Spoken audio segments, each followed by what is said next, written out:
Alright guys, such a comic again. I hope you're doing well and enjoying all day so far. OpTic versus FaZe used to be a banger matchup, always expecting a grueler series when these two organizations play one another, but this season at the moment, it's all about OpTic Texas. They're looking indomitable right now, and FaZe, despite a victory against Thieves yesterday, today they had no answer to undeniably the best team in the game, especially when gentlemates themselves, after a week of scrimming challengers teams, after they got banned from scrims because Simp snaked against Cloud9, it is only going from bad to worse. Very much enjoyed your thoughts in the comments. Hit the like button if you enjoy. Subscribe if you're new as always. I nearly didn't make this video because I'm about to get to bed so I can get up and watch the Australian Grand Prix at 4 in the morning my time, but I thought, you know what, I've got to just get a quick video out here, even if I'll be long asleep by the time this actually goes live, because these first two matches, not only were they 3-0, so pretty rapid, but also very interesting with some serious implications. We're just going to dive straight in, as I say, shorter video today likely than normal. Bance, however, got forfeited. Now, just to keep in mind what's going on here, so the Splyce boys,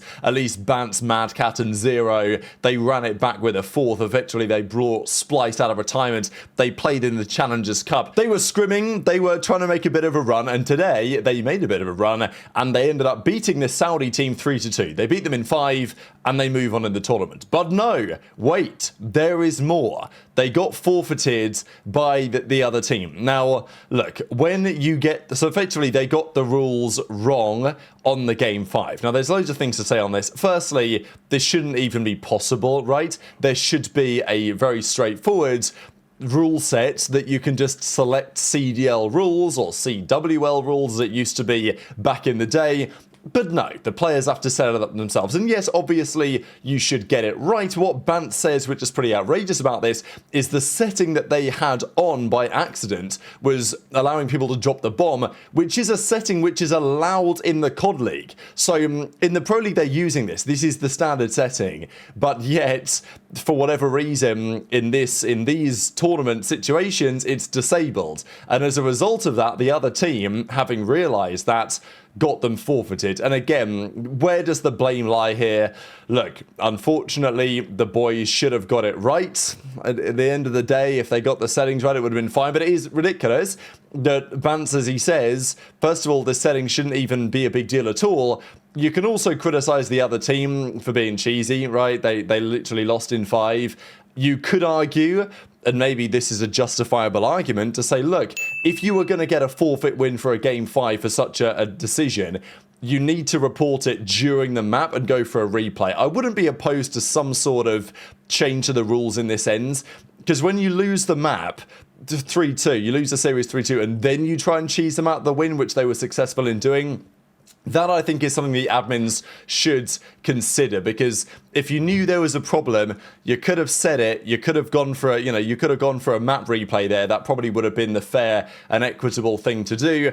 But instead, and look, if the rules are set up in such a way that you're able to cheese it for such a win, that is what players are going to do, and that's exactly what they did. So unfortunately, that could be it for the brief return of the Splyce 2017 team. But let's talk about G2, because they took the win today, and I thought if they were going to win today, they were going to do it in 5. I think it was a very plausible result for G2 to win today's series in 5, but they won it in 3. And this is becoming extremely concerning for the Paris gentlemen. Yes, it's online COD, but I think many of us expected that after they won Major 1, there would be some sort of a hangover. We know that Envoy tends to be a really good Major 1 player, then often historically he's had a bit of a slump. It's not, I mean, look, to be fair, I was going to say it's not like it's terrible, but they are, as an entire team, in a serious slump right now, and this was inevitable. They were going to go through a difficult period.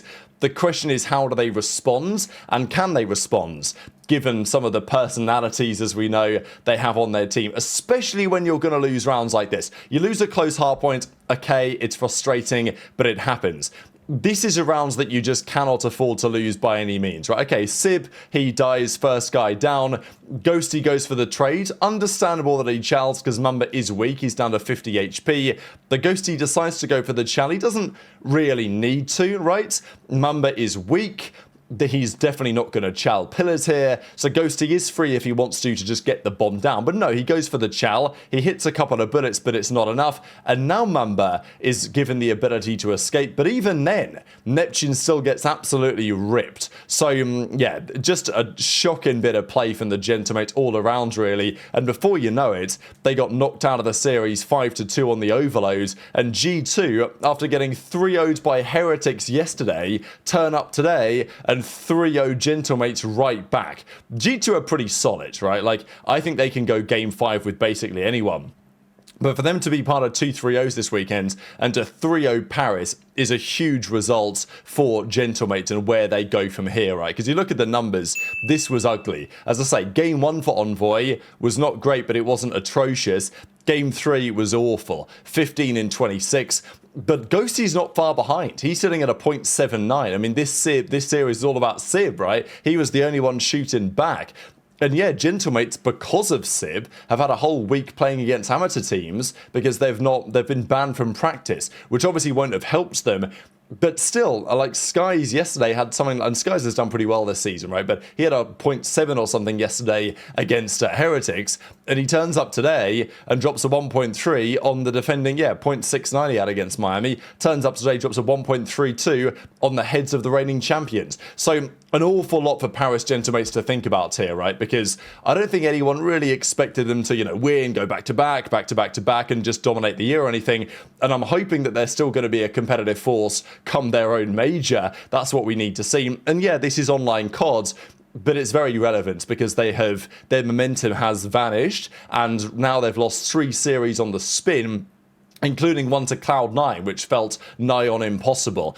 So Sib and even Neptune this series wasn't great, but it's Ghosty and Envoy really who have saw the brunt, let's say, of the red numbers appearing on their scorecards. And there's an awful lot for them to think about how they recover after such a fantastic start to the season, because over the last 3 weeks, 2-3 weeks, it has been pretty ugly indeed. Now OpTic then went on to play FaZe. Maven had the OpTic jersey on here, and FaZe, historically, this would be a great matchup.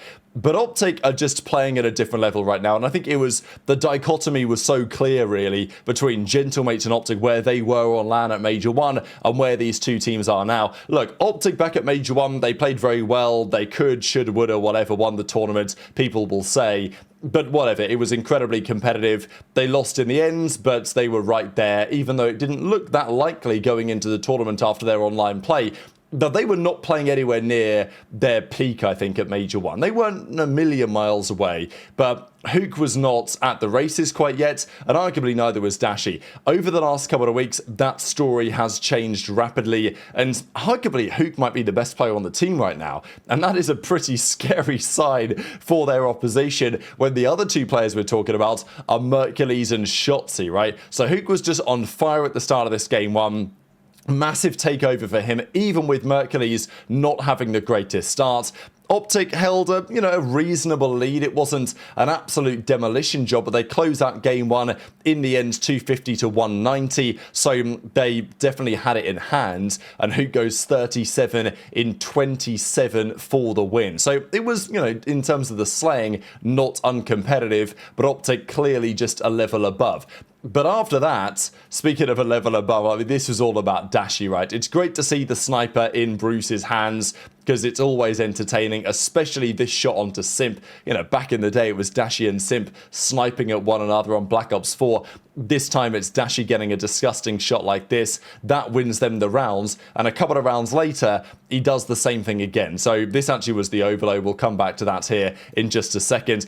This was the round out of Dashy that's got everybody talking, right? He's in the middle of the map. He's got a 1v2. He's got to try and defend the bomb site. Cause no aim assist now. They've disabled it in the CDL settings, which means we have snipers whenever the teams and the players want to use them. Dashy comes around the corner, hits one quick scope, and then just picks up the second shot. No problem at all. What do you do against that, right? Dashy with a 1v2 on the mid. We've not seen too many plays like this, really.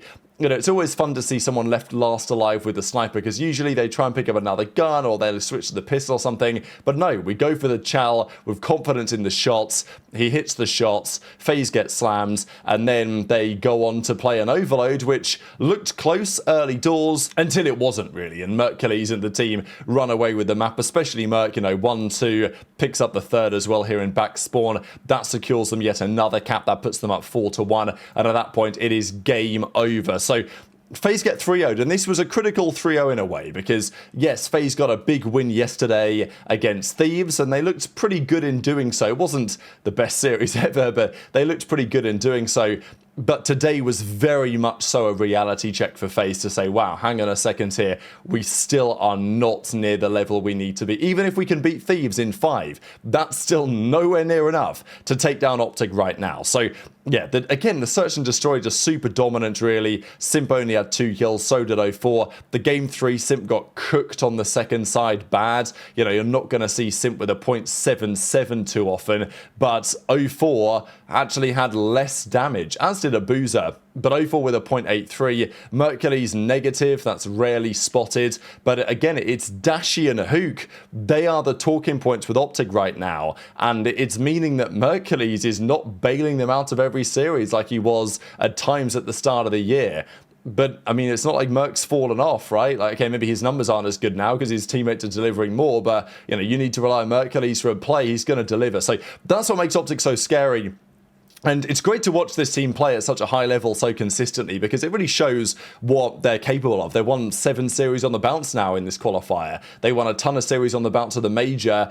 They lost to Gentamates in the finals 4-3, but they've now won everything they've played since then. So it's great to see a team really showing, like, especially an OpTic team, because OpTic teams of old wouldn't do this. Certainly not in the online qualifiers. They would not be a team that would dominate them and, you know, win all the series on the bounce and all this.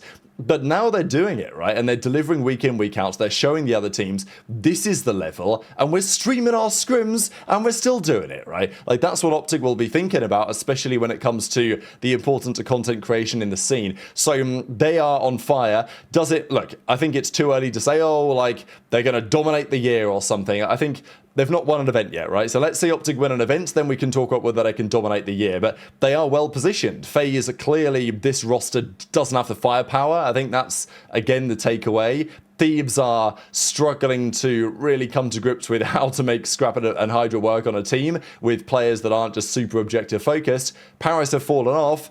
Who else we got? Toronto, maybe? Well, we'll talk about that series tomorrow morning. So very much interested your thoughts on all of this stuff in the comment section below. Those getting up for the Grand Prix tomorrow morning as well. Godspeed to you all. Thanks for watching as always. Take care, and I'll see you next time. Oh, he gets... This is the one. Oh, good shot. Number 1 in the bag. Oh my God. The second man eviscerated. Nobody Another does it 2v4, better. bro. 1v2 clutch. Holy Too quick, fuck. too clean, too easy. I think they saw the Gwinn as well, and they were sprinting for that challenge. What do you do against that? Record. Trying to sprint it. What do you do against that? Adam, thank you for the prime. Not the best Can't do strategy shit you can against have. that. He is destroying FaZe.